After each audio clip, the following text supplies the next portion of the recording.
Benjamin Franklin कहते हैं कि जब आप दूसरों के लिए अच्छे बन जाते हैं तो आप अपने लिए और ज़्यादा बेहतर बन जाते हैं। आपके विचार हो, आपका व्यवहार हो, आपका काम आज नहीं तो कल आपके पास उसी रूप में वापस लौटता है। जब आप किसी की मदद करते हैं तो वो मदद आज नहीं तो कल आपके पास उसी रूप में वापस लौटती है, और ये समझेंगे हम एक सच्ची घटना से। हेलो फ्रेंड्स, मैं दीपक शर्मा, स्वागत है आपका अपने इस यूट्यूब चैनल पर। बहुत साल पहले की बात है, स्टैनफोर्ड यूनिवर्सिटी में दो लड़के पढ़ते थे और एक समय उनके पास में पढ़ाई के खर्चे उठाने के लिए भी पैसे नहीं रहे। उनके दिमाग में एक विचार आया कि हम क्यों ना यहाँ पेडरस्की को बुलाएं और वायलिन बजवाएं। उनके वायलिन बजाने से जो यहाँ पैसा इकट्ठा होगा उससे हम अपने पढ़ाई का खर्चा और रहने का खर्चा उठाएंगे। और इसी विचार के साथ में दोनों लड़के पेडरस्की के पास पहुंचे और पेडरस्की से बोले कि आपको हमारे यहाँ वायलिन बजाना है, और ये वायलिन बजाने की बात $2000 में फाइनल हो गई। और उसके बाद में दोनों लड़के उस समारोह के प्रचार प्रसार में जुट गए। उन्होंने बहुत ज़्यादा मेहनत की, लेकिन बहुत ज़्यादा मेहनत करने के बाद में भी महज $1600 ही जमा हो पाए।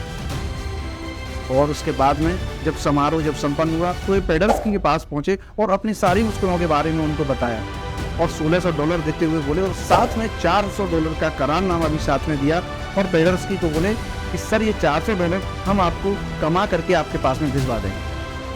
अब तो उन दोनों लड़कों की पढ़ाई और खतरे में थी, क्योंकि उनके पास पहले से ही पढ़ाई के लिए पैसे नहीं थे और $400 का ये कर्जा और था।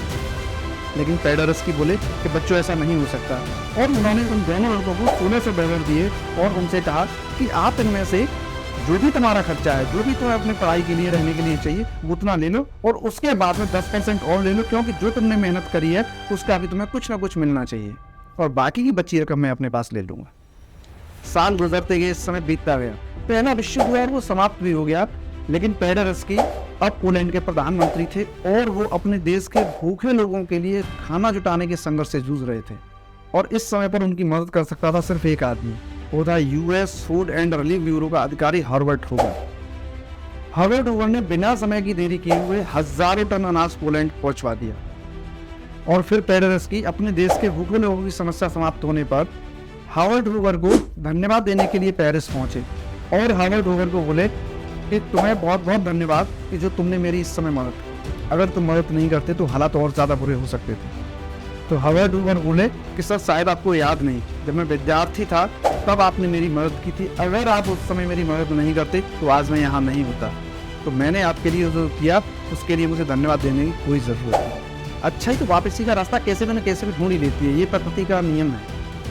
जब भी आप कोई अच्छा काम करते हैं तो प्रकृति आपके पास तक उसका फल कैसे भी करके आपके पास तक पहुंचाती है। इस सच्ची कहानी से हम समझ सकते हैं कि पेडरस्की ने एक छात्र की मदद की थी काफ़ी साल पहले, लेकिन पेडरस्की को नहीं पता था कि वो जो आज मदद कर रहे हैं इसका उन्हें परिणाम कितने साल बाद और किस रूप में मिलेगा। तो इस कहानी से हम भी यही चीज़ समझ सकते हैं कि जब भी हम कोई काम करते हैं, किसी की मदद करते हैं, तो हम तक कैसे भी वो कुदरत, वो प्रकृति हमारे पास उसी रूप में पहुँचाती है जिस रूप में हमने उसको कुदरत को दिया होता है।